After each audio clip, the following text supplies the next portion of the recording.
Well, thank you all for coming. Unfortunately, we are here because of reporting another very disturbing and alarming case that occurred. On Tuesday, January 17th, 20-year-old Malia Renee Henry Reed, one of the defendants, took her 15-month-old daughter to a medical center in Dayton because the infant was ill. The medical personnel at Hope was certainly shocked at what they saw and immediately had the critically ill child transferred to Dayton Children's Hospital by ambulance. When the infant arrived at Children's Hospital, she was transferred to the intensive care unit because she was severely malnourished, had a low heart rate, and needed to be intubated. This 15-month-old child weighed less than 10 pounds. Now think about that. We know people who give birth to a child weighing 10 pounds. And that 10 pounds is about what a 15-week-old child would weigh, and this child weighed this child was 15 months old. The medical staff at Dayton Children's notified the Riverside Police Department about the critical condition of the child because they suspected abuse. As the Riverside Police investigated this matter, a search warrant was obtained and issued for the defendant's home in the 5400 block of Burkhart Road. Upon entering the home, the officers were met by the little girl's father, 25-year-old Dustin William Shade, who was holding the couple's 5-year-old son. Immediately, the decision was made to have the 5-year-old boy also taken to Children's Hospital by ambulance. The officers noticed the residence did not appear clean, was a mess, and the entire house smelled of urine. Both parents were arrested. At the hospital, the 5-year-old child was found. The 5-year-old child, the second child taken to Children's Hospital, was found to weigh about 20 pounds. This is a 5-year-old, and was severely malnourished. Both children had visible injuries on their bodies, including unexplained bruising. Today, both parents, Malia Renee Henry Reed and Dustin William Shade, have been indicted by the Montgomery County Grand Jury on 5 felony counts. 2 second-degree felony counts of child endangering, causing serious physical harm, 2 third-degree felony counts of child endangering, being their parent, and 1 third-degree felony count of tampering with evidence. The defendant, Shade, is currently being held in Montgomery County Jail on a $500,000 bond, and he'll be arraigned on Tuesday.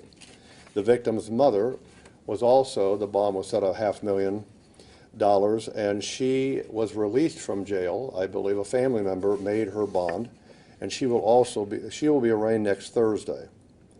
We have also, in the meantime, immediately filed a motion to increase the bond to $1 million on both. The children are admitted and are recovering at Dayton Children's Hospital. We have filed for custody for both of those children to Dayton Children's Services. I should also note that the defendant, Malia, is also pregnant with the couple's 3rd child. As soon as that child is born, I've instructed my staff to file a motion to take immediate custody of that child also. These defendants were literally starving these children to death. If not for the emergency medical treatment, either or both of these children would have died. And this is just unacceptable. In our community, there are simply no words to adequately describe what these defendants did or did not do for their children.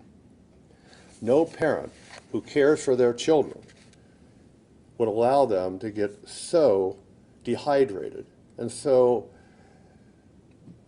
not even have the food and go to the weight that they did. It's ridiculous. So instead of caring and protecting for their children, they let them live in filth and nearly starve them to death. I will say this also, it's very difficult for one to believe that no one else saw those children. You know, the whole idea is that other people put eyes on children. And it's hard to believe that no one else, neighbors, family members, especially over the holidays, that no one else ever noticed these severely underweight children. and also that they never reported it to the authorities. These children deserve better. All children deserve better. It takes only one person to speak out. It takes only one person to alert of what's going on. And it takes one with courage to do that. This is why I say over and over again, if you see something, say something. And you have to decide in our community if you are going to be the one with courage. If you're going to be the one with courage to report child abuse and to help protect children.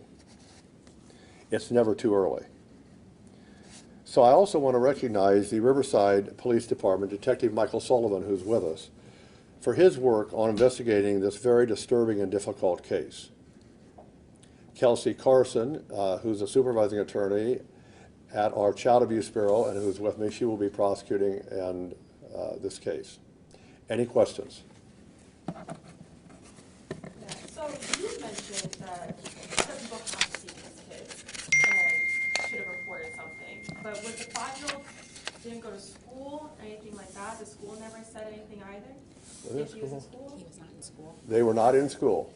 Got it. And so are you guys looking into family members, neighbors, as to why no one said anything, if they had seen anything? Well, it just, you know, in talking this out and talking to other members of the community, it's hard to understand how no one could see these children, especially over the holidays and during the season, and no other family member saw these children, no neighbor saw these children, and also if they did, why they didn't call and report.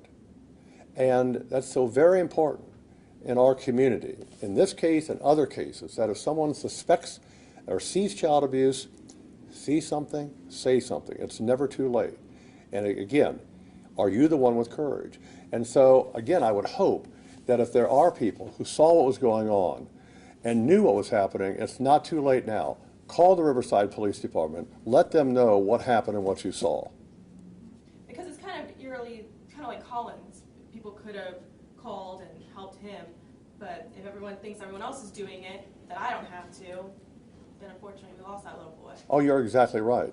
The problem is, and we've seen this unfortunately before, where people did see it and they didn't do anything. Mm-hmm. And so, at least here, the child was so sick they took him to a clinic, but the clinic was on it. The clinic said, this child has to go to a hospital, and called an ambulance to take the child there immediately. And that's what alerted the police through Children's Hospital, and the police went to the house. And you said now 2 children are going to be in your custody, and then the third when it gets delivered. But we filed for the 2, and we will be filing on the 3rd as soon as the 3rd child is delivered. So, with that, do they go to a family member eventually? Will they stay? How will their custody go? Will they go up for adoption? How does that work? What will happen there is that Children's Services will take custody, and they will then attempt to find a foster home for both of the children, and then for the 3rd child. They always look to see if there are any qualified family members. I know several of the family members in this case can never be qualified. Okay? I know that, having said that. Whether the other family members can be, I don't know, because I don't know enough about it. That's something that they will look into and do a lot of investigation prior to placing the children. If not, they'll go to a foster home. I'm sorry. Sorry, Mr. Eric, I apologize. Is it known by your department, your agency, if they have prior cases with Children's Services, or is this a brand new case? I think at this time I'll leave that. I don't think I can answer that question because of the 2 defendants as well as some of the family history. I think it'll definitely come out at some time, but I just don't think I should get into it at this time.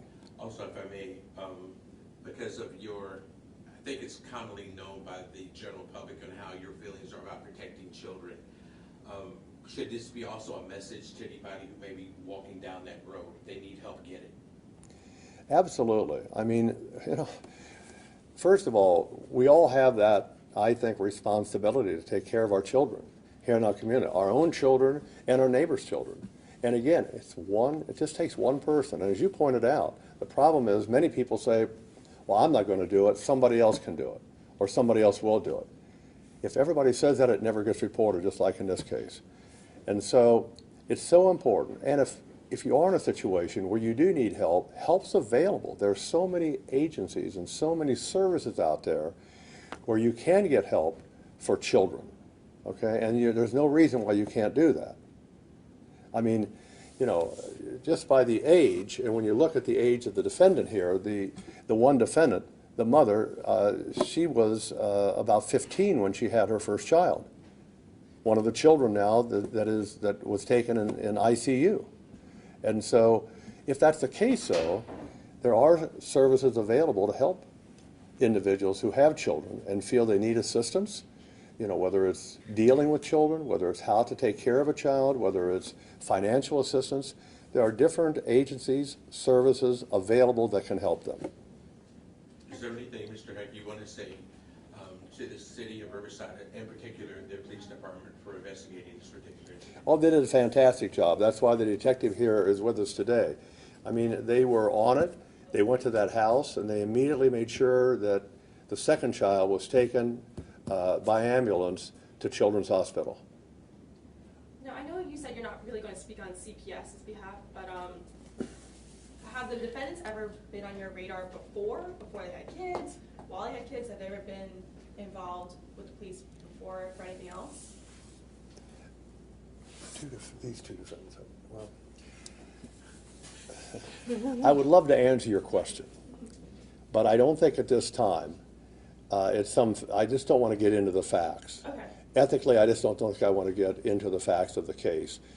They will come out, but the families, let me put it that way, the families,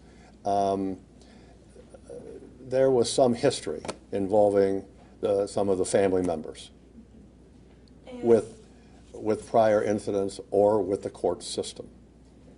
And if convicted and everything, how much jail time are they looking at? Talk about that? Sure.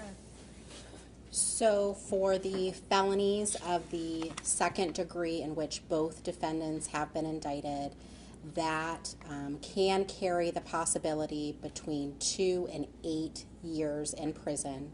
For each of the felonies of the third degree, that can carry a possible prison term somewhere between 1 and up to 5 years. And would you mind just saying your name for us? Absolutely. My first name is Kelsey, Kelsie, and last name is Carson, Carson. And what was your title with this? Sure. So I am an assistant prosecuting attorney with the Montgomery County Prosecutor's Office under Mr. Heck, and I am assigned to the Child Abuse Bureau out at Care House. Thank you so much. Absolutely. And then I just had one more about the house. You guys said that you walked in and smelled of urine. It was a mess. Is that now condemned? Is that, I'll let Detective Sullivan talk about that, all right? Okay. Just about, because he was there, and just about what, if anything, he observed, if you don't care, if you don't mind. Would you mind? Yeah, repeating the question? when you went there, I know the house was more than in a rough shape. Is that now condemned? Is that shut down? They're not allowed back in there? Not at this time. It's probably something that we can look into.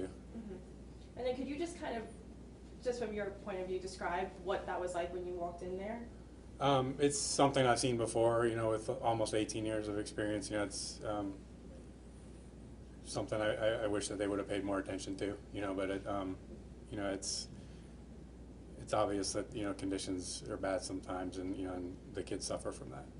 And can you just tell me a little bit, I know that you said that you're very proud of how they handled this, but can you talk to me a little bit about how you guys did this investigation and were able to help these kids? Sure, yeah, it was a total team effort. It wasn't just one person investigating, you know, something from the time they got to the Hope Center in Dayton to the ambulance trip to the hospital. I mean, everyone was on it. You know, we were in contact with Kelsey right away, you know, even before any search warrant or anything was completed. And, you know, it was just total team effort on it, you know, and then my partners back in the office were helping out from there while I was at the hospital, you know, so it was just a good effort on everyone's part to make sure the kids were okay.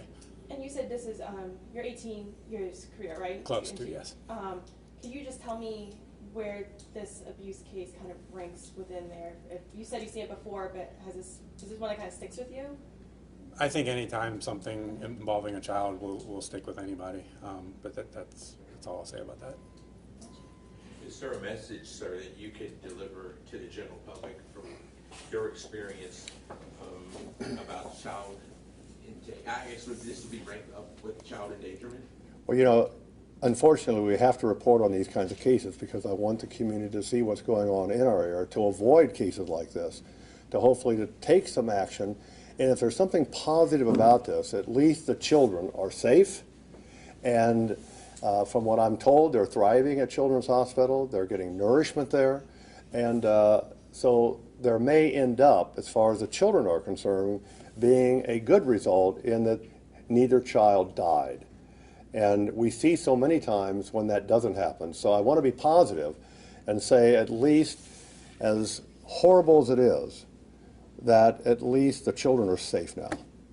And that's all we ask for. That's why it's so important that the community knows what's going on, but does something about it and speaks up. So what's next? When will they appear in court again? They'll be arraigned next week. Next week. That'll be the first thing. They'll be arraigned in common pleas court next week on the arraignment on these charges. Do we know what day yet, or? One is Tuesday and the other is Thursday. Gotcha. Do you know which one is which, or? The female defendant, I think, is Tuesday. I believe she might be Thursday. She may be, it's one of, I don't know which is which, okay? But it's on the, I think it's on the indictment, and Mr. Flanagan may have copies, I'm not sure. Oh, okay, perfect. Okay? I'm good if you guys. Anything Do you have else? copies, Greg, of those? I don't have copies of the indictment. Okay. But we can find out for you. Before you leave, we'll find out exactly what day and who the defendant is being arraigned on that particular day. Shade is So on that- Tuesday. I'm sorry? Shade is on Tuesday the 31st, and Henry Reed is actually on Thursday, February 9th. And Mr. Frank, will that be actually here in Montgomery County or in the city of Riverside Court? That'll be here in Montgomery County. Yes. This was an indictment that came from the grand jury today. Okay? We're good, thank you, sir. Thank you very much. so We really appreciate your interest in this because we think it's very important. Thank you.